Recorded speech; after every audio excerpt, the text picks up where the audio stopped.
Hello, Taurus Risings, and welcome to your February 2023 quick monthly update. I'm going to talk about 4 to 5 different important stories and dates that are going to happen for the month for you, Taurus Rising. If you happen to watch this and you're wondering why I'm saying Taurus Rising, because this is how I do. A lot of people do sun sign horoscopes. So if you don't know your rising sign, there'll be a link down below. It can show you where to go to get a free chart to know your rising sign. So let's jump to it.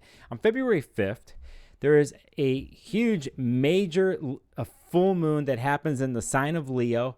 This is a big deal for you, Taurus Risings, because this is going to happen in the area of your world and chart that deals with home, family, memories, and lineages. This is the bottom part of the chart.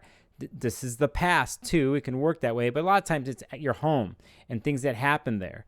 And Leo, your Leo full moon, it wants to express itself in your home, and does that in a creative way, and how one creates there, and then what they do with that creation. And a lot of times is to share that generosity and creativity with others within the home. That's a nice way of it going about. But important thing to note here, and if you've been following Taurus Rising, because I know you have, and if you don't even know this, I just know your world started to get uprooted and rocked since 2018, because the planet Uranus has been in your sign, and it's been a major player in the last year and a half with the eclipses that have been happening in Scorpio and Taurus. And then this Leo full moon, it is basically squaring up and challenging or getting challenged by this Leo moon and the sun in Aquarius. So this full moon has a surprise and two involved. The couple days before, there's already this fixed tension going on, and it leads to Sunday and the new moon. So you might see yourself, Taurus Rising, your will, and how you do that in home, and how you do that even in your career, as in a triangular story that's going on. So make notes this weekend, because it's intense, and it's actually connected to a deeper story that has to do with the eclipse cycles. So that full moon happens in your fourth house. We get into February 11th-ish, and the planet that deals with communication, how one comes up with their ideas, thoughts, and opinions, ingresses and goes into the sign of Aquarius.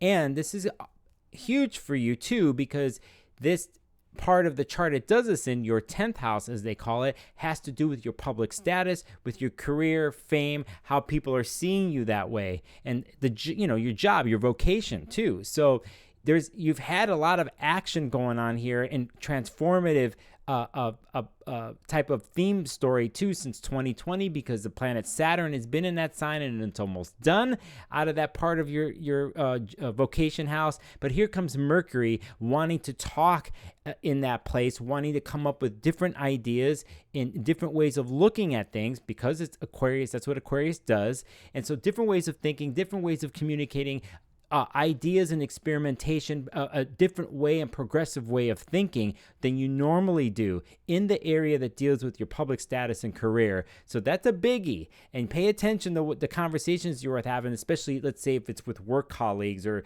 people that you're interacting with in a career job way.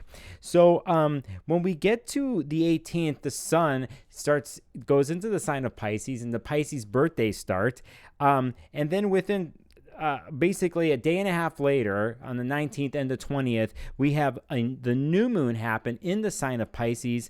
And this happens in the place in your chart that is called the 11th house. This is the place that deals with friends, bigger friend and group interactions and community interactions. It also, in a traditional way, deals with your hopes and your wishes, and how they integrate with communities and friends, and how you go to them for support. In a sense, they can be your patron, like Patreons, or supporters of that. And so there is some this new moon happens there, and there's a little bit of dreaminess involved, a little bit of Pisces creativity and ways of dealing with compassion and more of a divine love type of thing. If you can use it in that way, you can go back actually to last year when Jupiter was in Pisces, going through this part of your chart of friends and community, to get a clue about what was going on, because this new moon is going to set a tone in that area of your chart.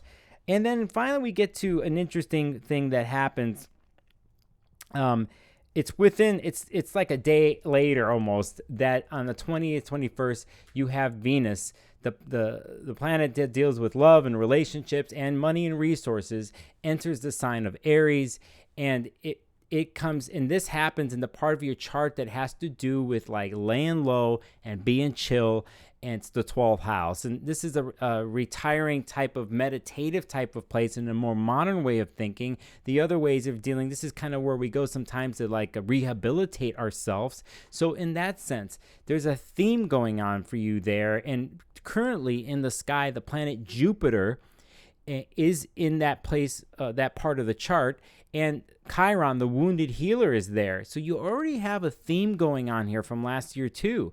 And so I would take advantage of this, Taurus rising, when Venus enters into, think about how your senses, your five senses, because you're a Venus ruled person, how your five senses are engaged, and are they aligned with your will, with your core value system? And if they aren't, take the meditative place while Venus is in Aries to contemplate, to ponder, and to reintegrate and reestablish your value systems and how they connect through your senses to the outside world eventually, but do it inwardly. And if there's certain things that you need to let go and purge that way, that's the time to do it.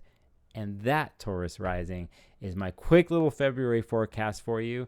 Thank you for watching. I'll see you next time.